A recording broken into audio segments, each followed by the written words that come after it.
করাচির হযরত হাকিম আক্তার সাহেব রাহিমাহুল্লাহ বহুত বড় আল্লাহর ওলি করাচির জামে মসজিদে নামাজ পড়েন। একজন যুবক বড় সুন্দর করে নামাজ আদায় করলো। নামাজ তার বড় সুন্দর, রুকুটাও তার বড় সুন্দর, সেজদাও তার বড় সুন্দর, কিন্তু ডান হাত যুবকের কাপড় দিয়ে পেঁচানো। নামাজ শেষ হলে পরে আল্লাহর ওলি তারে ডাক দিলেন, যুবক নামাজ তো বড় সুন্দর করে আদায় করেছ, তোমার নামাজটা আমার বড় পছন্দ হয়েছে, রুকুটা সুন্দর করে করছো, সেজদাটাও সুন্দর করে আদায় করেছো, ইতমিনানের সাথে ধীরে স্থিরে নামাজ পড়েছো, কিন্তু ডান হাত কাপড় দিয়ে পেঁচায় রাখছো কেন? যুবক কয়, হুজুর আমার হাতের মধ্যে ফসা শুরু হয়েছে, ফসা এত দুর্গন্ধ বের হয়, আমি যদি কাপড় দিয়ে হাত পেঁচায় না রাখি মসজিদের ভিতরে কেউ দুর্গন্ধে টিকতে পারবে না। আল্লাহর ওলি কয়, কেন তুমি কি ডাক্তার দেখাও নেই? ডাক্তার কি তোমার এই রোগের চিকিৎসা করতে পারে না? যুবক কয়, হুজুর ভারত পাকিস্তানের সব ডাক্তার দেখানো শেষ গো, কোন ডাক্তার আমার রোগ ধরতে পারে না। অ্যান্টিবায়োটিক, হাই অ্যান্টিবায়োটিক দেওয়া হয়, কিন্তু রোগ ভালো হয় না, ফসা তো ভালো হয় না। আমার আঙ্গুলের ফসা শুধু হাতের উপরের দিকে উঠতেছে, আস্তে আস্তে পুরো হাতটা আমার পচে যাইতেছে। হুজুর আল্লাহর ওলি বা যুবকী কান্না দিকে বলি, যুবক তাহলে চলো অন্য দেশের ডাক্তার তোমাকে দেখাবো। যুবক তখন চোখের পানি ফেলে কই, আল্লাহর ওলি পৃথিবীর কোনো ডাক্তারে আমার রোগ ধরতে পারবে না, আমি আমার রোগটা ধরে ফেলেছি, আমার রোগটা আমি ধরে ফেলেছি, আমি এই হাত দিয়ে মারছি। আল্লাহু আকবার, নাউজুবিল্লাহ, জোরে কর, আরো জোরে কর, নাউজুবিল্লাহ। হুজুর আমি আমার মার গর্ভে একমাত্র সন্তান, জন্মের কিছুদিন পরে আমার আব্বা মারা গেলেন। আমার মা মানুষের বাড়িতে কাম কাজ করে করে আমারে পড়ালেখা করাইছে, মানুষের বাড়িতে কাম কইরা কারো কাছ থেকে ধারাই না, আমারে পড়ালেখা কষ্ট করে করে আম্মায় পড়াইছে। আমার নানা নানি আসছিল মাকে অন্যত্র নিয়ে বিয়ে দেবে, কিন্তু মা বলেছিল না, আমি অন্যত্র বিয়ে বসবো না। আল্লাহ আমার একটা মানিক দিয়েছে, আমি আমার মানিকের চেহারা দেখে জীবন যৌবন কাটায় দেব। আমি সেই সন্তান বড় হওয়ার পরে মারে না জিগাইয়া বিয়া করছি, বড় লোকের মেয়ে বিয়া কইরা ঘরে আনছি। আমার মা কিন্তু বারবার কইছে, বাজান রে বড় লোকের মেয়ে তুই বিয়া করে আনছো, আমি গরিবের মাকে তো মা ডাকতো না। আমি কইছি মা গো অসুবিধা হইতো না, আমি বুঝে আনছি মা তুমি ভয় পেও না। কিছুদিন গেছে হুজুর, এরপরে আমি দেখতে পাইছি মার কথাটাই ঠিক। এ যুবক আজকে তুমি মনে করো তোমার মা তোমার বাবা তোমারে যা কয় এটা তোমার জন্য তোমার কাছে ভালো লাগে না, বাপ মার আদেশ নিষেধটা তোমার কাছে ভালো লাগে না। একটা দিন আইব, একটা সময় আইব, যেই সময়টাতে চোখের পানি ফলায় ফলায় কানবা আর কইবা, আমার মা যা কইছিল, বাবা যা কইছিল ঠিক কইছিল। আওয়াজ দেয়া কো ঠিক কিনা? মায় যদি কয়, বাবা যদি কয় অমুকের সাথে চলবি না, অমুকের সাথে তুই চলবি না, আমি আজকে মনে করি হয়তো আমার মা আমার বন্ধুর সাথে চলতে না করে, আমার বাবা বন্ধুর সাথে চলতে না করে, কিন্তু কেন না করে এটা আমি এখন বুঝি না, একটা সময় বুঝবো।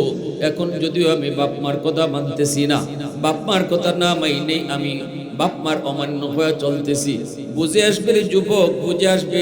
চোখের পানি ফালায় রক্ত বের হলো, ওই দিন এর কোনো মাসুল হবে না। কারণ পৃথিবীতে কোনো মা কোনো বাবা সন্তানের খারাপ চায় না, অমঙ্গল চায় না। পৃথিবীতে সকল বাপ মা সন্তানের মঙ্গল চায়, উন্নতি চায়, উন্নতি চায়। এজন্যই তো সন্তানের মাথায় হাত দিয়ে মায় কয়, বাদা আল্লাহ আমার সন্তানরে তুমি লম্বা হায়াত দিও, আল্লাহ আমার সন্তানরে তুমি অলি বানিয়ে দিও, আল্লাহ আমার সন্তানরে তুমি অলি বানিয়ে দিও। এইভাবে কত মা আল্লাহর কাছে দোয়া করে। কত মা এমনও দেখেছি কয়, মালিক আমার হায়াত আমি আমার সন্তানরে দিয়ে দিলাম, তবু আমার সন্তানরে তুমি সুস্থ করো। আমি নিজে দেখেছি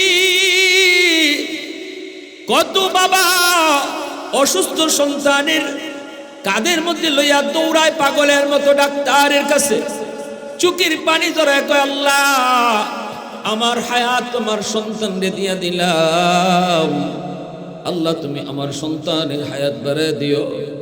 এজন্য বলি যুবক, কোনো মা কোনো বাবা সন্তানের অমঙ্গল চায় না, ক্ষতি চায় না, সব সময় সন্তানের ভালো চায়, ভালো চায়। আজকে তোমাকে যে কাজের আদেশ করে, যেদিকে যাইতে না করে, যার সাথে মিশতে না করে, এটা আজকে বুঝবা না, 2 দিন পরে তুমি বুঝবা। আওয়াজ দিলে ভালো লাগে কি, ঠিক কিনা জোরে কও। আজ তুমি বুঝবা না, 2 দিন পরে বুঝবা, 2 দিন পরে বুঝবা। ওই যুবক মায় কইছিল বাবা ধনীর মেয়ে বিয়ে করে আনবি, গরিবের মাকে মা ডাকবে না। এরপর আমি মার কথা শুনি নাই, আমি তো বিয়া কইরা তারে নিয়ে আসছি, কারণ সে তো আমার পছন্দের, আমি তারে ভালো পাই, সে আমার ভালো পায়। এইভাবেই সংসারে চলছে। কিছুদিন পরেই দেখলাম আমার মার বিরুদ্ধে আমার কানে কানে নালিশ দেয়, আমার মার বিরুদ্ধে আমার কানে নালিশ দেয়। আমি শহরে একটা অফিসে চাকরি করি, চাকরি করে রাতের বেলা বাড়িতে ফিরি। রাতে যখন ঘুমাইতে যাইমু, ঘুমাইতে গেলে আমার বউ আমার কানে কানে মার বিরুদ্ধে কত নালিশ দেয়। 1 দিন 2 দিন 3 দিন আমি শুনছি, ধমক দিছি। এরপরই যারে ভালো পাইয়া বিয়া করে আনলাম তার প্রতি তো আমি দুর্বল। প্রথম দিন মার রুমে ঢুইকা মারে বকাবকি করলাম, মা গো তুমি কেন এমন করো? মা কই বাজান আমি কিছুই বলি নাই, কিছুই করি নাই, তোর বউ বানায় বানায় কয়। কিন্তু এরপরে 1 দিন 2 দিন 3 দিন যখন কানে কানে সব সময় মার বিরুদ্ধে কথা কয়, আমি একদিন মার রুমে ঢুইকা রাতের অন্ধকারে মারে বকাবকি কইরা মার গায়ে হাত উঠায় ফেলছি।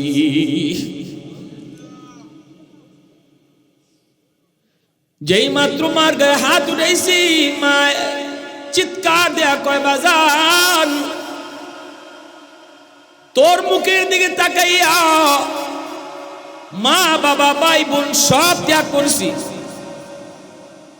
বাপ মা আসছিল কিন্তু আমি যাই নাই, শুধু তোর মুখের দিকে তাকাইয়া তোর বাবার আদর আমি দিছি, মার আদর আমি দিছি, মানুষের বাড়িতে কাম কইরা তোর লেখাপড়া করাইছি, আত্মীয় স্বজনের কাছ থেকে ধার কইরা তোর পড়ালেখার খরচ দিছি।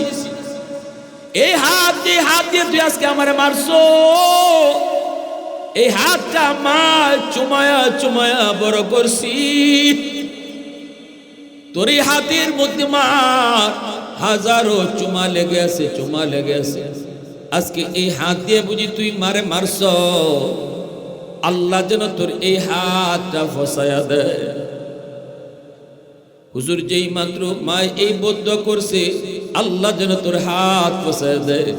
সাথে সাথে আমি টের পাইছি আমার পায়ের জমিন কেঁপে উঠছে, কারণ বাপ মায় যখনই দোয়া দেয় তখন দোয়া কবুল হয়, বাপ মায় বদ্ধ দিলে বদ্ধ কবুল হয়। নবীজি বলেছেন সালাসাতুন দাওয়াতুন মুস্তাজাবাতুন লা শাক্কা ফিহি, দাওয়াতুল মাজলুম ওয়া দাওয়াতুল মুসাফির ওয়া দাওয়াতুল ওয়ালিদ আলা ওয়ালাদিহি। আল্লাহর নবী রহমতের নবী বলেন 3 ব্যক্তির দোয়া বদদোয়া আল্লাহর দরবারে কবুল। 3 জন ব্যক্তি আছে যাদের দোয়াও কবুল, বদদোয়া কবুল। 1 নাম্বার হলো মজলুম, মজলুমের দোয়া বদদোয়া কবুল। সমাজের ভিতরে যেই মানুষগুলো দুর্বল, যেই মানুষগুলো সমাজের ভিতরে তার শক্তি কম, সমাজে তার পয়সা কম, তার গোষ্ঠী ছোট, তার পাশে লোকজন নাই, ক্ষমতাও নেই, এই মানুষটার উপরে যদি আমি সবল মানুষ জুলুম করি, আমি পয়সার কারণে ক্ষমতার কারণে আমি যদি তার উপরে জুলুম করি, আর ওই দুর্বল মানুষটা দুনিয়ার কোনো চেয়ারম্যান মেম্বারের কাছে বিচার দেয় না, কারণ সে বিচার পাইবে না। সমাজের মানুষ তো সবলের পক্ষে থাকে, গরিবের পক্ষে লোক থাকে না, ঠিক কিনা জোরে কও। গরিব মানুষ, দুর্বল মানুষ সমাজে বিচার পায় না, থানায় গিয়া মামলা দিলে মামলা নেয় না। এই অবস্থায় দুর্বল মানুষটা যদি চোখের পানি ফেলে আল্লাহর দরবারে কয় মালিক আমি কারো কাছে বিচার দিলাম না, বিচার পাইব না, বিচার তোমার আদালতে বসায় দিলাম। যেই মাত্র কইব আল্লাহ তোমার আদালতে বিচার দিলাম, নবীজি বলেন বিচার দিতে দেরি হয়, আল্লাহর আদালতে বিচার গ্রহণ হতে দেরি হয় না। 2 নম্বরে নবী বলেন মুসাফিরের দোয়া বদদোয়া, ওয়া দাওয়াতুল মুসাফির, মুসাফিরের দোয়া করলেও দোয়া কবুল হয়, মুসাফিরে বদদুয়া দিলেও বদদুয়া কবুল হয়। 3 নাম্বার হলো ওয়া দাওয়াতুল ওয়ালিদি আলা ওয়ালাদিহি, বাপ মার দোয়া সন্তানের জন্য যেমন কবুল, তেমনি বাপ মার বদদুয়া সন্তানের জন্য কবুল। বাপ মায়ের দোয়া দিলেও দোয়া সন্তানের জন্য কবুল, বদদুয়া দিলেও বদদুয়া কবুল। এইদিকে মায় বদদুয়া দিয়া দিছে, মায় কইতেছে আল্লাহ যেন তোর হাত ফসায়া দেয়। বদদুয়া দিতে দেরি, আল্লাহর আদালতে এই বদদুয়া গ্রহণ হতে দেরি হয় নাই। এই যুবক কিছুদিন পরেই কয় হুজুর আমি অফিস থেকে খবর পাইলাম মা মারা গেছে। মায় আরেকটা বদদুয়া দিছিল, তুই যেন আমার জানাজার নামাজ পড়তে না পারো। অফিস থেকে খবর পাইছি মায় মারা গেছে, জানাজা পড়ার জন্য আমি রেডি হয়েছি, জানাজা পড়ব গ্রামে আইসা। কিন্তু হুজুর এই দিন এত সমস্যা হয়েছে, গ্রামে ফসতে রাস্তাঘাটে এত যায় ঝামেলা হয়েছে, অনেক দেরি হয়ে গেল। গ্রামের মানুষ আমারে সারাই জানাজা পড়ে ফেললো। আমি তখনই বুঝে গেছি মার বদদুয়া কবুল হয়ে গেছে। একটা বদদুয়া ছিল তুই যেন আমার জানাজা পড়তে না পারো, দ্বিতীয় বদদুয়া হলো তোর হাত যেন ফচ্চা যায়। হুজুর আমি যখন জানাজা পাই নাই তখনই আমি বুঝে গেছি এবার আমার হাত ফসার সময় শুরু হয়ে যাবে। কয়েকদিনের ভিতরেই দেখলাম এই ডান হাত, যে হাত দিয়ে আমি মার গায়ে হাত উঠাইছি, এই হাতের আঙ্গুলের মাথায় ফুরা দেখা দিছে। এই ফুরা থেকে আমি ডাক্তার দেখাইলাম, হাই অ্যান্টিবায়োটিক দেওয়া হলো, কিন্তু ফুরা ভালো হয় না, উপরের দিকে উঠতেছে, ফসা শুধু উপরের দিকে উঠে। আরো ভালো ডাক্তার দেখাইলাম, ভালো ওষুধ দিল, কিন্তু না ভালো হয় না, পচা শুধু উপরের দিকে উঠতেছে। ডাক্তারে বোর্ড বসলো, সবাই কয় না আমরা তো রোগ ধরতে পারি না। এই ধরনের ফসা তো হাই অ্যান্টিবায়োটিক দিলে ভালো হয়ে যাওয়ার কথা, কিন্তু আমরা তো রোগ ধরতে পারি না। কেন তোমার ফসা ভালো হয় না? উপরের দিকে উঠে আমার হাত আস্তারা হচ্ছে যাইতেছে। হুজুর আমি তখন চোখের পানি ফেলে কাঁদছি আর কইছি, ডাক্তার রে তোমরা যদি আমার রোগ ধরতে না পারো, আমি আমার রোগ ধরে ফেলেছি। যেদিন আমি মার গায়ে হাত উঠাইছিলাম, যেদিন আমি মারে মারছিলাম, ওই দিনই মায়ে বদদুয়া দিছিল আল্লাহ যেন তোর হাত ফসায় দেয়। এই ফসা এখন উপরে উঠে, দুর্গন্ধ, এত দুর্গন্ধ। আমার সুন্দরী বউ যার মহব্বতে পইরা আমি মারে মারছি, এই সুন্দরী বউটা আমারে ফলায়া বাপের বাড়ি চলে গেছে। এলাকার মানুষেরা আমাকে এলাকা থেকে বের করে দিছি, তুই তাড়াতাড়ি এলাকা থেকে বের হ, তুই থাকলে তোর দুর্গন্ধে আমরা এলাকায় টিকতে পারবো না। হুজুর বাড়িঘর এলাকা থেকে মানুষজন আমার বাইর করে দিছে। এখন আমি রাস্তায় ঘুরি, মসজিদে কান্দি। এজন্যই রে যুবক শোনো, আমার রসুল মায়ার নবী কয়, শোনো মা বাবার দোয়া বদদুয়া আল্লাহর দরবারে কবুল, বাপ মার দোয়া বদদুয়া আল্লাহর দরবারে কবুল। রসুল কয় এই জমিনে বহু সন্তান বাপ মার বদদুয়া পাইয়া ধ্বংস হইছে, আবার বহু সন্তান বাপ মার দোয়া লইয়া আল্লাহর ওলিও হইছে। আল্লাহ নবী, রহমতের নবী, মায়ার নবী, মদিনার কবর জান্নাতুল বাকি, এই জান্নাতুল বাকির পাশ দিয়ে নবী যাইতেছেন, সাহাবাই কেরাম নবীর সাথে। আল্লাহ নবী বলেন, সাহাবীরা আল্লাহ পাক আমার অন্তর চোখে দেখায়া দিছে, এই কবরস্থানের ভিতরে একটা যুবক, কয়েকদিন হয় তারে মাত্র কবরে রাখা হলো। এই যুবকের কবরে আযাব হইতেছে, আগুনে ফুটতেছে, সাপে কামড় খাইতেছে, আর মা মা কয়া চিৎকার করে কাঁদতেছে। তোমাদেরকে আল্লাহ দেখায় নাই, আমি নবীরে আল্লাহ দেখাইছে, অন্তর চোখে আল্লাহ আমারে দেখাইছে। এ যুবক, কবরের আযাব সত্য। কবর কারো জন্য জান্নাতের বাগান, কারো জন্য জাহান্নামের কুণ্ড। আল কবরু রাউযাতুম মিন রিয়াদিল জান্নাহ আও হুফরাতুম মিন হুফারিন নার। কবর কারো জন্য জান্নাতের টুকরা, কারো জন্য জাহান্নামের কুণ্ড। যুবক, কিন্তু কবরের আযাব আল্লাহ আমাদেরকে দেখায় না। কার লাগি কবর জাহান্নামের টুকরা হইছে, কারে কবরের মধ্যে ফেরেশতারা মারতেছে, কারে কবরের মধ্যে এরকম আঘাত করা হইতেছে, মগজ ছিটকে ছিটকে এরকম মাটিতে লাগতেছে, আবার মাথাটা জোড়া হইতেছে, আবার হাতুড়ি দিয়ে ফিটাইতেছে। কবে কবরের ভিতরে কারে সাপে কামড়াইতেছে। সুজায় আকরা নামক একটা সাপ, এই সাপটা চোখ দিয়ে আগুন বের হয়, চোখ দিয়ে আগুন বের হয়। এই সাপে কবরের মধ্যে তারে চুবল দেয় আর কয়, ফজর কাজা করছ জোহর পর্যন্ত তোরে কামড়াইমু, জোহর কাজা করছ আসর পর্যন্ত কামড়াইমু। এই যে আযাব, আর এই আযাবে কবরের ভিতরে যে কবরবাসী সে যে কষ্ট পাইতেছে আর চিল্লাইতেছে, এই চিল্লানিটা আল্লাহ মানুষে দেখায় না, এই চিল্লানিটা আল্লাহ মানুষকে শোনায় না। কারণ যদি মানুষ এটা দেখতো, মানুষ যদি শুনতো, তাহলে রাতের বেলা তুমি কবরের পাশ দিয়া বাড়ি যাও, দিনের বেলাও কেউ ডরাইয়া কবরের পাশ দিয়া যাইতো না। ওই দেখা যায় কবর, এত দূরের ভিতরে কেউ বাড়িঘর বানাইতো না। যদি কবরের আযাব আল্লাহ মানুষে দেখাইতো, কবরের মানুষের আযাবের চিৎকার যদি মানুষ শুনতো, তাহলে কবরস্থান দেখা যায়, এর ভিতরে কেউ বাড়িঘর বানাইতো না। দুনিয়ার নিজাম বন্ধ হয়ে যাইতো। সন্তান বাবার লাশ নিয়ে কবরে যেত না, সন্তান মার লাশ নিয়ে কবরে যেত না। লাশ নিয়ে যাইবার আগেই দেখতো যে কবর খুঁজছে এই কবরে আগুন জ্বলতেছে, যেই কবর খুঁজছে এই কবরে আগুন জ্বলতেছে। এই আগুন দেখলে সন্তানও মার লাশ নিয়ে কবরে যেত না, বাপেও লাশ নিয়ে যেত না। দুনিয়ার নিজাম বন্ধ হয়ে যেত, দুনিয়া উলট পালট হয়ে যেত। সন্তানে গলা দিয়ে বাদ যাইত না, খাইতে বসলে খাইতে পারতো না। বাবার আযাব যদি নিজের চোখে দেখতো, সন্তান যদি মার আযাব নিজের চোখে দেখতো, ব্যবসা বাণিজ্য ভালো লাগতো না, ঘুমাইতে পারতো না, খাইতে পারতো না, সব দুনিয়া অচল হয়ে যেত। এজন্য আল্লাহ রাব্বুল আলামিন কবরের আযাবটাকে মানুষের চোখের আড়াল করে রাখছে। তুমি বুঝো না, তুমি মনে করো কই হুজুররা কত ওয়াজ করে, কবরের পাশ দিয়ে কতদিন আইলাম গেলাম, কোথাও কোনো কবরের মধ্যে তো মাইরের আওয়াজ শুনলাম না, কোনো চিৎকার আওয়াজ শুনলাম না। কত মদ ঘুরের কবরের পাশ দিয়েও গেলাম, কই কবরের পাশ দিয়ে আইলাম গেলাম, কখনো তো তার চিল্লানি শুনলাম না, মাইরের আওয়াজ পাইলাম না।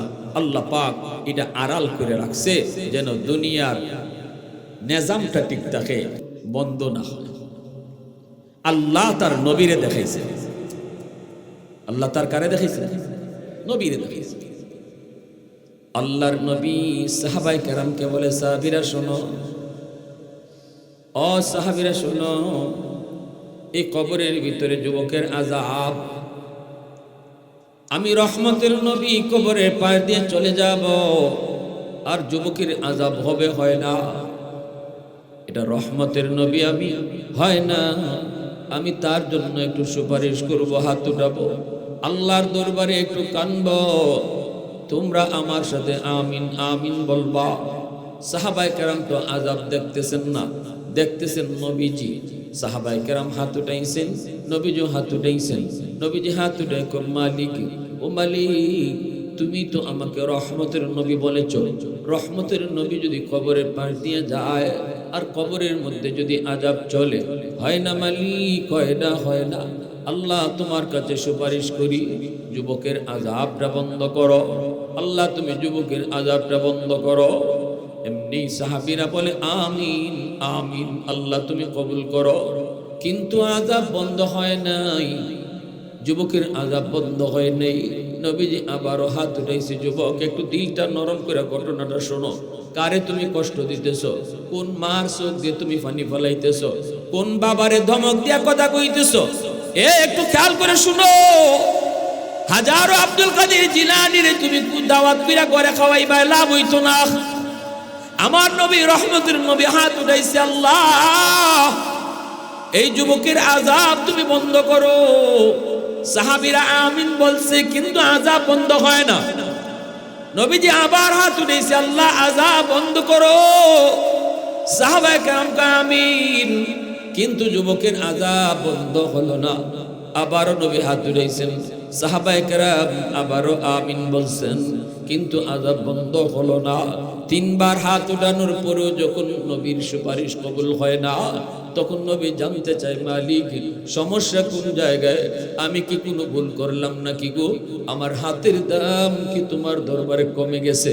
ও মালিক, তুমি তো সেই মালিক, যেই মালিক আমি হাত উঠাইতে দেরি কবুল করতে দেরি করো না। তুমি তো সেই মালিক, যেই মালিক আমি হাত উঠাইয়া চাইতে দেরি দিতে দেরি করো না। আমার নবীর হাতের কি পরিমাণ দাম, নবীর হাতের কি পরিমাণ দাম। আবু হুরায়রার মায়ার নবী, দয়ার নবী একটা থলির মধ্যে নিজের হাত দিয়ে কয়েকটা খেজুর দিছেন, দেয়া কইছেন, আবু হুরায়রা এই থলি থেকে সারা জীবন খেজুর খাইবায়, কোনদিন চাইয়া দেখো না কয়টা বাকি আছে। আরো আস্তে কইছো, আরো আস্তে বলে ভালো। সারা জীবন থলির থেকে খেজুর খাইও, চাইয়া দেখো না কয়টা আছে। আবু হুরায়রা রাদিয়াল্লাহু তাআলা আনহু বলেন, আমি এই থলি থেকে সারা জীবন খেজুর খাইছি, গেছি কোথাও সফরে, সেখানেও আমি থলি সাথে নিয়ে গেছি, ক্ষুধা লাগলে নিজে খাইছি, কাছে কেউ থাকলে তারারে দিছিও, আশেপাশে যারা আছে তাদেরকেও দিছি। নবীর জমানা শেষ হলো, আবু বকর সিদ্দিকের জমানা আসলো। সিদ্দিকের জমানা এই থলি আমার কাছে ছিল, খেজুর খাইছি, মানুষেও দিছি। সিদ্দিক আকবরের জমানা শেষ হলো, ওমর ফারুক রাদিয়াল্লাহু তাআলা আনহুর জমানা আইলো। 10 বছর ওমর শাসন করলেন। এই 10 বছর থলি আমার কাছে ছিল, খেজুর খাইছি, খেজুর দিছিও, কমে না। হযরত উসমান গনি রাদিয়াল্লাহু তাআলা আনহুর জমানা আইলো, ওমর গেলেন, উসমান আইলেন। উসমানের জমানা তো আমি খেজুর খাইছি, দিছি। যেদিন হযরত উসমান গনি রাদিয়াল্লাহু তাআলা আনহু শহীদ হবেন, দুশমন বিদ্রোহীরা ওনার ঘর চতুর্দিক দিয়ে ঘেরাও করে ফেললো। আর হযরত উসমান তিনি কোরআন তেলাওয়াতে মগ্ন ছিলেন। এই অবস্থায় দুশমনরা ওনাকে শহীদ করলো, তলোয়ার দিয়ে আঘাত করলো। উসমান গনি রাদিয়াল্লাহু তাআলা আনহুর মাথাটা কেটে ফেললো, রক্ত ফিনকি দিয়া কোরআনের পৃষ্ঠা লাল হয়ে গেল। আল্লাহর কোরআন পড়া অবস্থায় ছিলেন হযরত উসমান গনি রাদিয়াল্লাহু তাআলা আনহু। এই তিলাওয়াত করা অবস্থায় ইনারে শহীদ করলো, রক্ত বইরা কোরআনের পৃষ্ঠা লাল হয়ে গেল। আজও সেই কোরআন মক্কার জাদুঘরে আছে রে যুবক, আজও সেই কোরআনের পৃষ্ঠা লাল। তামাম দুনিয়ার যত শহীদ হয়েছে, তাদের শাহাদতের পক্ষে সাক্ষী দিবে বদর, কারো শাহাদতের পক্ষে সাক্ষী দিবে উহুদ, কারো শাহাদতের পক্ষে সাক্ষী দিবে গাছ, কারো শাহাদতের পক্ষে সাক্ষী দিবে নদী, কারো শাহাদতের পক্ষে সাক্ষী দিবে মিম্বর। কিন্তু হযরত উসমান গনির শাহাদতের পক্ষে সাক্ষী দিবে আল্লাহর কোরআনের পৃষ্ঠা।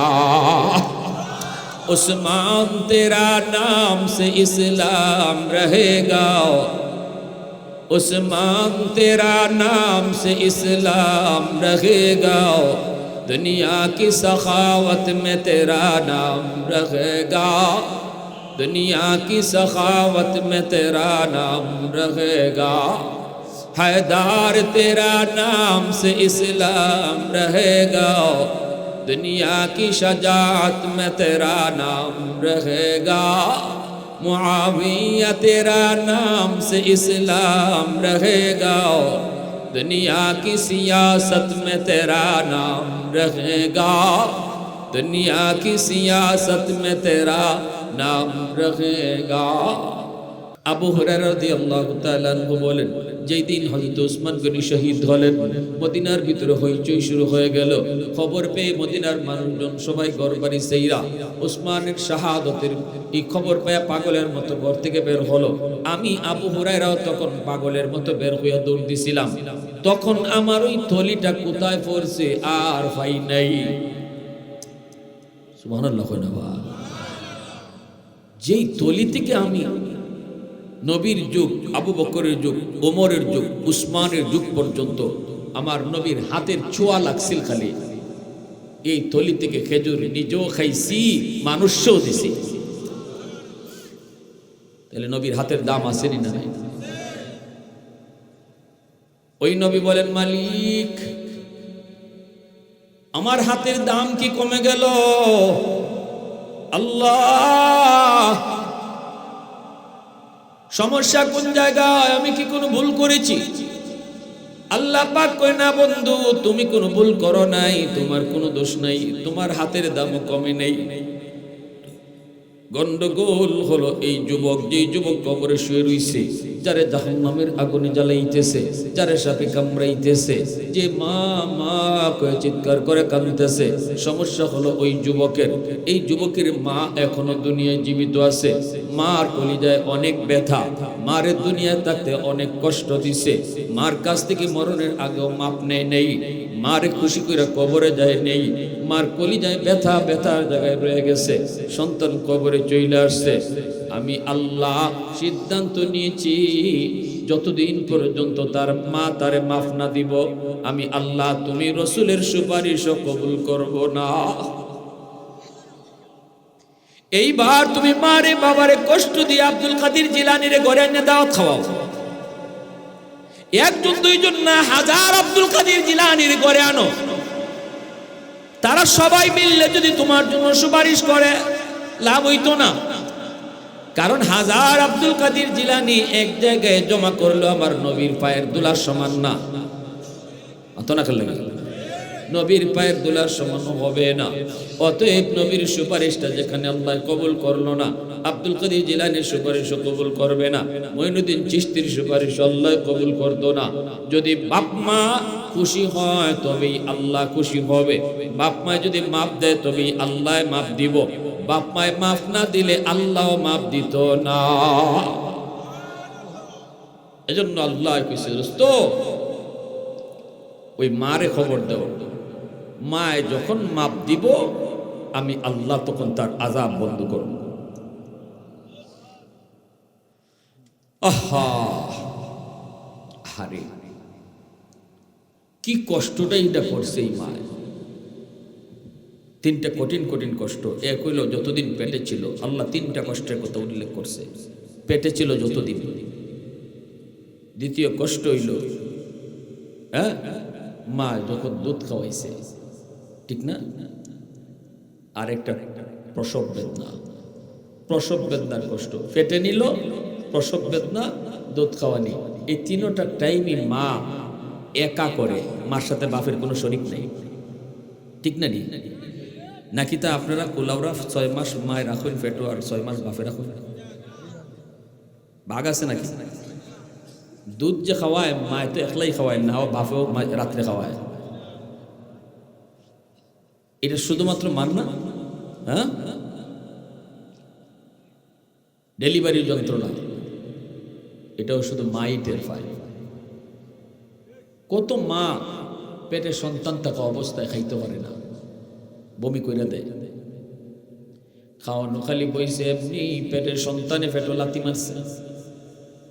পেটের মধ্যে যদি একটু গুড়গুড়ি আওয়াজ করে তখনই আমাদের পেটে বাদ যায় না। যদি সন্তানটা লাথি মারে, মা সাথে সাথে বমি করে দেয়। মানুষজন যদি জিগায় কি হয়েছে, স্বামী যদি জিগায় কি হয়েছে গো, কি হয়েছে, খানা খাইবা না? কয় না আমি এখন খাইতাম না, তুমি খাও। তখনও মা কেমন দরদি মা, দরদি মা তখনও কয় না তোমার সন্তানে আমার পেটো লাথি মারছে। আমার তোমার বিরুদ্ধে মা সেদিনও বাবার কাছে নালিশ দেয় নাই, ঠিক কিনা? জোরে হোক। ঘুমাইতে গেছে মা, কলিজায় লাথি মারছে, মার ঘুম ভেঙে গেছে। এই রুম থেকে ওই রুমে মা যায়, ঘুমায় না, ঘুমায় না। বাবা তো জানে না বাবা ঘুমাইতেছে, ঘুমাইতেছে, নাক ডাকায় বাবা ঘুমাইতেছে। যদি বাবার ঘুম ভাঙ্গি ছায়া দেখি বিবি তো কাছে নেই, হয়তো সিটে বয়ে রইছে, অথবা এই রুম থেকে ওই রুমে হাঁটতেছে, চোখ দিয়ে পানি ফালাইতেছে। স্বামীরে ডাক দিয়ে তোলে না, স্বামী গো উঠো। স্বামী যদি জিগা কি হয়েছে, কও না গো কি হয়েছে, তখনও কয় না আমার পেটের সন্তান, এটা তো বাবারই। ই কথা কয় না তোমার সন্তান আমার কলিজায় লাথি মারছে। সেদিনও আমার আর তোমার বিরুদ্ধে মায়ের নালিশ দেয় নাই, ঠিক কিনা? জোরে হোক, আরো জোরে হোক, ঠিক কিনা? পৃথিবীতে মায়ের মতো আপন কেউ হবে না, পৃথিবীতে মায়ের মতো আপন কেউ হবে না। তোমরা কোনো দিনও মায়েরই মনেতে কষ্ট দিও না, তোমরা কোনোদিনও মায়েরই মনেতে কষ্ট দিও না। কত পাপী এমন আছে মাকে কষ্ট দেয়, মায়ের মনে কষ্ট দিয়ে অভিশাপ নেয়। মায়ের মনে কষ্ট দিলে খোদা যে সহে না, মায়ের মনে কষ্ট দিলে খোদা যে সহে না। তোমরা কোনোদিনও মায়েরই মনেতে কষ্ট দিও না, তোমরা কোনোদিনও মায়েরই মনেতে কষ্ট দিও না। এ যুবক, সেই মা যখন প্রসব বেদনা শুরু হয়, এই যুবক প্রসব বেদনার কত কষ্ট মা শুধু জানে, পৃথিবীর আর কেউ জানে না।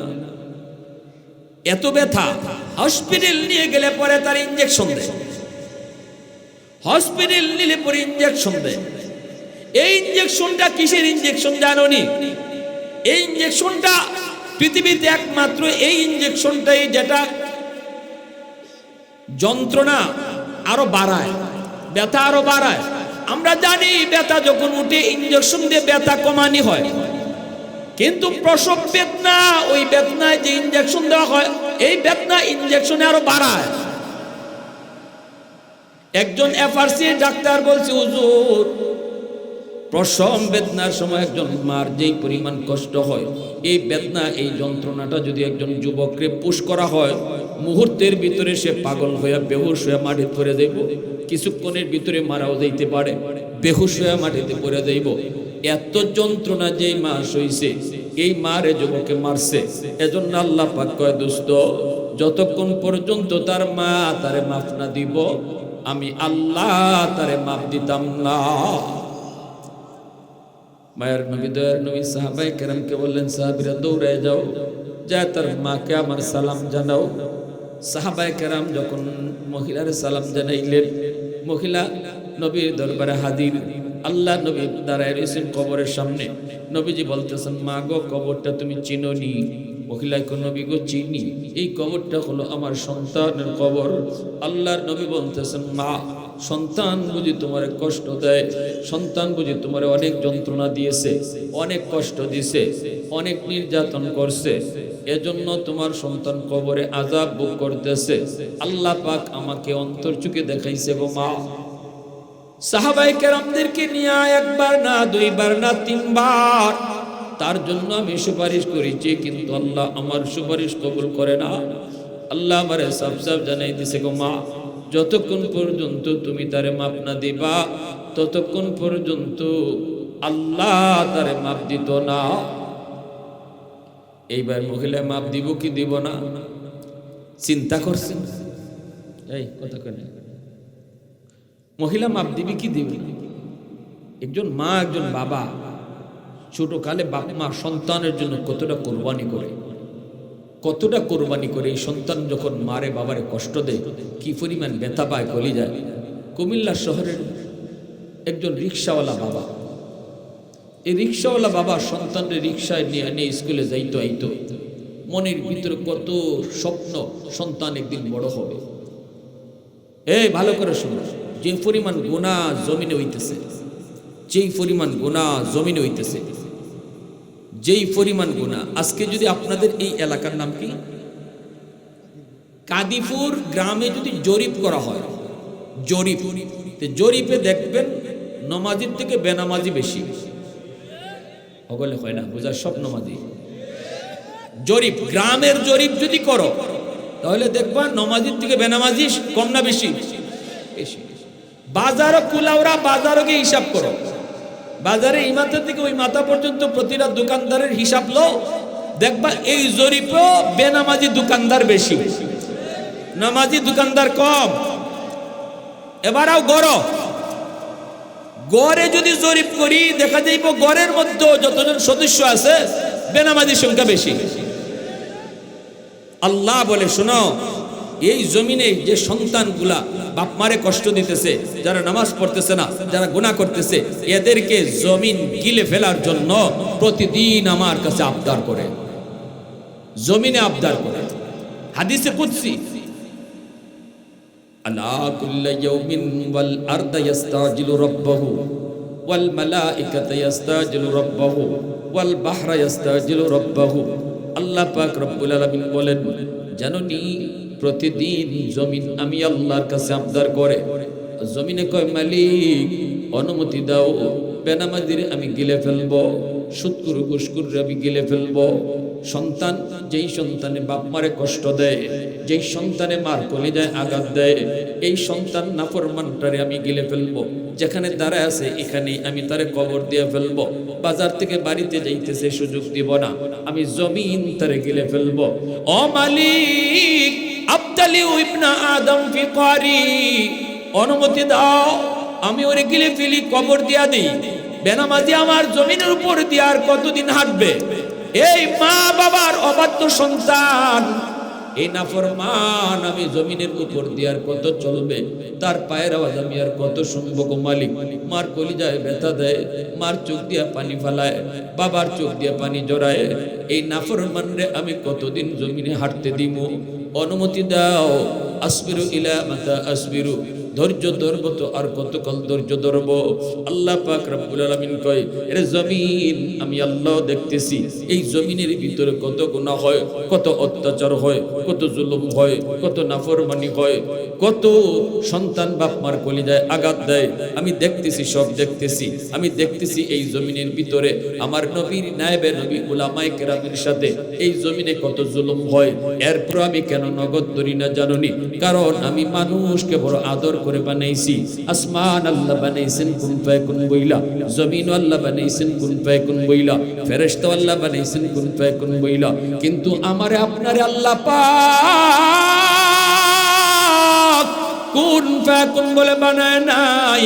আমারে আপনারে যখন আল্লাহ বানাইছে, আল্লাহ পাক বলে খালাকতু বিয়াদাইয়া, এই মানুষকে আমি আমার নিজের হাত দিয়া বানাইছি। কারণ এই চেহারার মধ্যে এত দামি কপাল, এই কপাল আমি বানাইছি আমার সাজদার জন্য। এই কপালটা ফেরেশতাদের হাতে বানাইলে হয় না গো, এই কপালটা আদেশ দিয়ে বানাইলে হয় না। যে কপাল আমি বানাইছি আমার সাজদার লাগি, এই কপালটা আমি নিজের হাত দিয়া বানাইছি, নিজের হাত দিয়া বানাইছি। আল্লাহ পাক রব্বুল আলামিন কয়, রে জমিন আমি দেখতেছি আমার এই বান্দাটা কত গুনাহ করতেছে।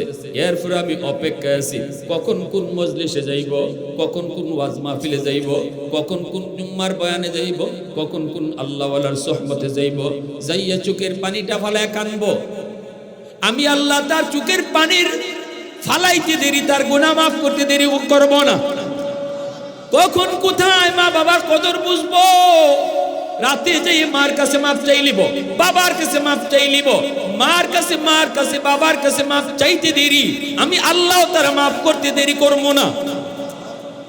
এজন্যই তো কুমিল্লা শহরের ওই যুবক যারে শিশুকাল থেকে বাবা রিকশায় করে করে স্কুলে নিত আর আনতো, মার কত স্বপ্ন ছিল সন্তান বড় হবে, অফিসার হবে, ঠিকই অফিসার হইছে, বড় হইছে, কিন্তু বাপ মারে ভুল লাগেছে। ঢাকা শহরে তাকে বড় লোকের মেয়ের বিয়া কইরা গুলশান বাসা নিয়ে থাকে, কিন্তু গ্রামের সেই গরিব মা, গ্রামের গরিব বাবারে ভুইলা গেল। ঈদের চাঁদেও মারে দেখতে আসে না, বাবারে দেখতে গ্রামে আসে না। মা রাস্তার দিকে তাকায় তাকায় চোখের পানি ধরে কান্দে আর কই, বাজান রে, কত সন্তান শহর থেকে গ্রামে আয় ঈদ পালন করার জন্য, মার সাথে বাবার সাথে ঈদ কাটাইতো, কিন্তু ঈদের দিনও কি তুই মারে একটু ভুইলা গেলি? ঈদের দিনও কি বাবারে ভুইলা গেলি? সারাদিন মা ঈদের দিন সারাদিন রাস্তার পানে তাকায়, ঈদের আনন্দ নাই, মার নাই, বাবার নাই। সন্তানের রাস্তার দিকে চাওয়া, কিন্তু সন্তান বাপ মার খবর নেয় না, আসেও না, গ্রামে আসে না। একদিন মা তার স্বামীরে পাঠাইছে, স্বামীকে একটু যাও, যায় তুমি যে একটু দেখে আসো, চেহারাটা অন্তত দেখে আসো। সন্তান মারে ভুলিয়া গেল, মায়ে বলতে পারে না, সন্তান বাবারে ভুলিয়া গেল, বাবায় বলতে পারে না। স্বামী গো তুমি একটু যাও, যা একটু দেখো। স্বামীর ঠিকানা লই আইছে সন্তানরে দেখতো, বাপে গেটের পাশে এসে দাঁড়াইছে, দারোয়ানে আটকাই দিছে। বাস্তব ঘটনা কইতেছি, একটা বাস্তব ঘটনা। গেটের পাশে দারোয়ানে আটকাই দিছে, আটকায় কয় কই যাইবেন? কয় অমুকের কাছে দেখা করব। দারোয়ান কয় না, ইনি তো আমার অফিসের বস, বসের সাথে দেখা করা যায় না, পারমিশন নিতে হয়। আপনি এখানে দাঁড়ান, আমি স্যারের অনুমতি নিয়ে আসি। দারোয়ান গেছে গিয়া কই, স্যার একটা বুড়া মানুষ, গরিব মানুষ গেটের পাশে দাঁড়ানো, আপনার সাথে দেখা করতে চায়, অনুমতি দিবনি? এমনি স্যার কয়, আমি সিসি ক্যামেরায় দেখি, সিসি ক্যামেরাটা অন করে দেখে গেটের লোকটা তার বাপ, কিন্তু দারোয়ান রে কয় না, দারোয়ান রে কয় না এটা যে তার বাপ। দারোয়ানের হাতে 500 টাকা দিয়া কয়, নে টাকাটা দিয়া বিদায় করে দে। দারোয়ান আইসে কয়, নেন। স্যারে 500 টাকা দিছে। বাপে কয়, বাজার আমি ভিক্ষা নিতে আসি নাই রে বাজার, আমি সাইল না সল করতে আসি নাই, আমি ভিক্ষুক না ভিক্ষা নিতে আসি নাই, আমি আসছিলাম একটা নজর আমার সন্তানের চেহারা দেখবো, একটা নজর আমার ছেলের চেহারাটা দেখবো। দারোয়ান চিৎকার দিয়ে মাটি বয়ে গেল। দারোয়ান কই, চাচা স্যার আপনার ছেলে? কয়, হ্যাঁ। তুই যাও, যা কও আমি তার আব্বা আইছি। মনে হয় আমার ফুতে জানে না আমি যে তার বাপ, মনে করছে আমি ভিক্ষুক। দারোয়ান কই, লাভ নাই চাচা, লাভ নাই, সিসি ক্যামেরা আপনারে দেখছে, আপনারে চিনছে। এই কথা বলতেই বাবা চিৎকার দিয়ে মাটি করে আল্লাহর কাছে হাত উঠে, মালিক আজকে ছেলে আমারে চিহ্নও আমার গেটের ভিতরে ঢুকতে দেয় না, 500 টাকা দিয়ে আমারে বিদায় করে দেয়, তাই সে বিজি। ঠিক আছে মালিক, আমি বদদুয়া দিলাম না, কারণ আলেমদের জবানে শুনছি বদদুয়া দিলে কবুল হয়ে যাইব। আল্লাহ তোমার কাছে দোয়া করি, আমার সন্তানরে তুমি হেদায়েত দান কইরো, বুঝ দিও। ওই যে দোয়া করছি, দোয়াটা কবুল হয়ে গেছে। বাড়িতে আসছে, মা জাবরের স্বামীরে ধরছে, কি গো আমার পুত্রে তুমি কেমন দেখে আসছো, আমার ছেলেরে তুমি কেমন দেখে আসছো? বাপে কান্দে, কেমনে দেখবো, তোমার ছেলে তো অনেক বিজি মানুষ, অনেক বড় অফিসার, আমার সাথে দেখা করার তার টাইম নেই। মা চিৎকার দিয়ে মাটিতে বয়ে গেল। মায়ও কয়, আল্লাহ বদদুয়া দেই না, আল্লাহ তুমি আমার সন্তানকে বুঝ দিও, হেদায়েতের পথ দেখাইও। এইদিকে দিন যায়, রাত যায়, বছরের পর বছর চলে গেল। রমজান মাস, কোনো এক রমজানে যুবক জুম্মার নামাজ পড়ার জন্য মসজিদে ঢুকছে, গুলশান আজাদ মসজিদ। এই গুলশান আজাদ মসজিদে জুম্মার নামাজ পড়ান যাত্রাবাড়ির হযরত মাওলানা মাহমুদুল হাসান দামাত বারকাতুহু, এখনো আল্লাহর ওলি দুনিয়াতে আছেন। যাত্রাবাড়ি মাদ্রাসার প্রিন্সিপাল তিনি। হুজুরে জুম্মার নামাজ পড়ান গুলশান আজাদ মসজিদে, মেম্বরে বৈশা জুম্মার বয়ান করতেছেন। ওই দিনে হুজুরের জুম্মার বয়ান ছিল বাপ মার খেদমত, আর যুবক ঢুকছে মসজিদে। আল্লাহর ওলি মিম্বরে বইয়া বাপ মার খেদমত নিয়ে কয়েকটা কথা এমন ভাবে কইছেন, প্রত্যেকটা কথা তার দিলের মাঝে তীরের মতো লাগছে। আল্লাহু আকবার। ওই যে আল্লাহ কইছিল, জমিন আমি যদি নগদ ধরে লাই তাহলে তওবার সুযোগ কই? আমি আল্লাহ মানুষ বানাইছি নিজের হাতে, এত সহজে ধরি না, সুযোগ দেই।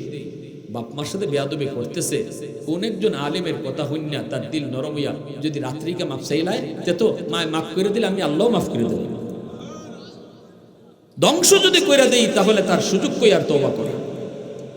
আমি আল্লাহ রহমান, আমি রহিম, আমি সুযোগ দেই। জুম্মার নামাজ পড়লো যুবক, প্রতিটা কথা তার দিলের মধ্যে তীরের মতো লাগতেছে। বয়ানের ভিতরে যুবক কান্না শুরু করে দিছে, তার দিল আল্লাহ ঘুরাই দিছে। ওই যে বাপ মায় দোয়া করছিল, আল্লাহ বুঝ দিও, বুঝ দিও, বদদুয়া দেই না, ওই মা বাবার দোয়াটা আল্লাহ কবুল করে নিছে। জুম্মার নামাজ পড়লো, শুধু কানতে কানতে জুম্মার নামাজ পড়লো যুবক। এরপরে নামাজটা পড়ার বউর কাছে গেল না, বাচ্চা কাচ্চার কাছে গেল না, সোজা গেল মার্কেটে গিয়া মার লাগে শাড়ি কিনলো, বাবার লাগে লুঙ্গি কিনলো, বিভিন্ন রকমের ইফতারি লইয়া যুবক কান্দে আর কান্দে, পাগলের মতো শুধু কান্দে, খালি কই আমার আম্মা কই, আমার আব্বা কই। এই কইয়া কইয়া সে কুমিল্লার দিকে রওনা দিল। 2টা ফেরি পার হওয়া লাগতো কুমিল্লা তখন যাইতে। এই 2টা ফেরি পার হইয়া যখন কুমিল্লা শহরে যায় ঢুকছে, অনেক সময় লেট হয়ে গেছে। তারাবির নামাজ পড়ে সবাই যার যার মতো ঘুমায় যাবে। যুবক যাবে তার গ্রামে, কিন্তু কেমনে যাবে গো, কোনো রিক্সা নেই, কোনো গাড়ি নেই, যাইব কি কইরা? হাইটটা যাওয়া সম্ভব না। যুবক রাস্তায় রাস্তায় কান্দে আর কয়, আমি কোনো রিক্সা আসেনি, আমি ওই গ্রামে যাইব, আমার গ্রামে যাইব, কোনো রিক্সা আসেনি। মানুষেরা কয়, বাবা এত রাতে কি তুমি পাইবা না কেন? গ্রামে কি কেউ মারা গেছে নাকি? যুবক কয়, আরো বড় অ্যাক্সিডেন্ট ঘটে গেছে, আমারে তোমরা কও আমি কেমনে গ্রামে যাইতাম? কোনো রিক্সা এখন পাইবা না বাজার, কোনো রিক্সা পাইবা না। সকালে যায় যুবক কয়, না আমার রাত্রি যাওয়া লাগবে, তাড়াতাড়ি কও কেমনে যাইমু? এমনি একজন মানুষে কয়, বাবা এত রাত্রে কেউ রিক্সা নিয়ে যাইতো না, আবার রমজান মাস, কিছুক্ষণ পরে সেহরির টাইম হয়ে যাইব। তবে একটা লোকরে আমি দেখছি রাতের বেলাও রিক্সা টানে, তার টাকার বড় প্রয়োজন। গ্রামে তার বউ বিছানায় পড়ে রয়েছে, ওষুধ লাগে, অথচ তার কোনো সন্তান নেই, ওষুধ নিয়ে যাওয়া লাগে। এই লোকটারে আমি দেখছি রাতের বেলাও টিপ দেয়, রাতের বেলাও সে এরকম রিক্সা টানে, টাকার দরকার। ওই লোকটা কোনো গ্যারেজে রিক্সা রাখে না, গ্যারেজ ভাড়া দিতে পারে না, এজন্য রিক্সাটা পা দিয়া পেট্রোল দিয়া রিক্সা চালায়। একটা দোকানের বারান্দায় বসে বসে রাত কাটায় দেয়, আর বারান্দার সামনে এই রিক্সাটা দাঁড় করে রাখে। মনে হয় এই লোকটা যাইতে পারে, আর কেউ রে পাইতায় না। যুবক হাঁটতে হাঁটতে ওই রিক্সার দিকে রওনা দিয়েছে গো। রিক্সার কাছে আইসা দেখে একটা বুড়া মানুষ শীতের ঠান্ডায় বয়ে বয়ে কাঁপতেছে, মাফলার দিয়ে মুখটা নাক মুখটা পেঁচায় রাখছে, চেহারা চেনা যায় না। রিক্সাটা পাশে দাঁড়ানো, বয়ে বয়ে কাঁপতেছে শীতের ঠান্ডায়। আইসেই ডাক দিছে, চাচা অমুক গ্রামে যাইবেননি? চাচা কুয়ে যারে ডাক দিছে গো, সে তো চাচা না, সেই তার রিক্সাওয়ালা বাবা। যেই কইছে চাচা অমুক গ্রামে যাইবেননি, এমনি বাবা ছেলের কণ্ঠ চিনে ফেলেছে। বাবা ছেলের কণ্ঠ চিনে মাথাটা না তুইলা মাথাটা নিচের দিকে রাইকেই বাবা কয়, হ বাজান যাইবো। ছেলে তখন কয়, কত টাকা ভাড়া দিতে হবে? কয় টাকা ভাড়া দেওয়া লাগবে? ছেলেও কিন্তু কাঁদতেছে, বাপে দেখতেছে ছেলে কান্দে, আর কয় টাকা ভাড়া লাগবে? তখন বাবা চেহারা দেখায় না, মাফলার দিয়ে মুখ পেছানো, কইতেছে, বাজান জীবনে কত মানুষের কাছ থেকে ভাড়া নিছি, তোমার কাছ থেকে ভাড়া নিতাম না। ছেলে কয়, না আমি আপনার ডাবল ভাড়া দিব, ডাবল। বাবা কোনো কথা কয় না, চোখ দিয়া পানি ধরে বাপে। বাবা চিন্তা করে শিশুকালে কোথায় ইয়াদ হয়ে গেছে, বাজান রে জীবনে কত রিক্সায় তুললে তোমার স্কুলে নিচে আছে, কোনো দিন তো বাবা ভাড়া নিলাম না। বাবা কোনো জবাব দেয় না, কোনো কথা কয় না। কয়, ঠিক আছে রিক্সায় তুমি বও, টাকা লাগতো না। ছেলে কয়, না আমি আপনার ডাবল ভাড়া দিব। এই বইলা ছেলে রিক্সায় উঠে গেল।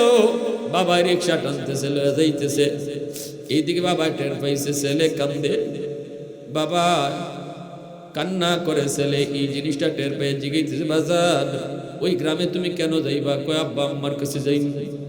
কও কি তোমার আব্বা আম্মা কেডা?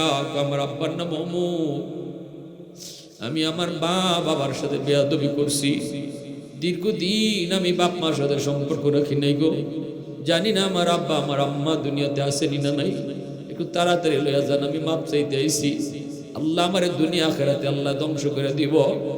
এই বইলা যুবক যোগান্দি যখনই কইছে আমার বাবার নাম অমুক, সাথে সাথে বাবা রিক্সাটা থামাইয়া রিক্সা থেকে নামিয়া নিজের মাফলারটা মুখ থেকে সরাইয়া কয়, বাজান দেখো তুই এই বুড়া মানুষটারে চিননি?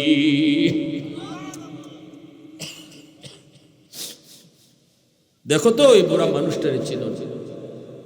তখন এই ছেলে রিক্সা থেকে নামিয়া বাবার ফাও জড়ায় ধরে কান্না শুরু করছে, আব্বা আমারে মাফ করো। বাপের সাথে সাথে কপালে বুকে জড়ায় নিছে, নিয়া কপালে চুমা খাইছে, মাফ করে দিছে। বাড়ির গিয়া খালি আম্মাকে ডাক দিছে, অসুস্থ মা বিছানা থেকে সুস্থ হয়ে গেছে। সন্তান অসুস্থ বাপ মার পাশে গিয়া মাথা হাতটা রাখবা, দেখবা বাবা অর্ধেক সুস্থ হয়ে গেছে।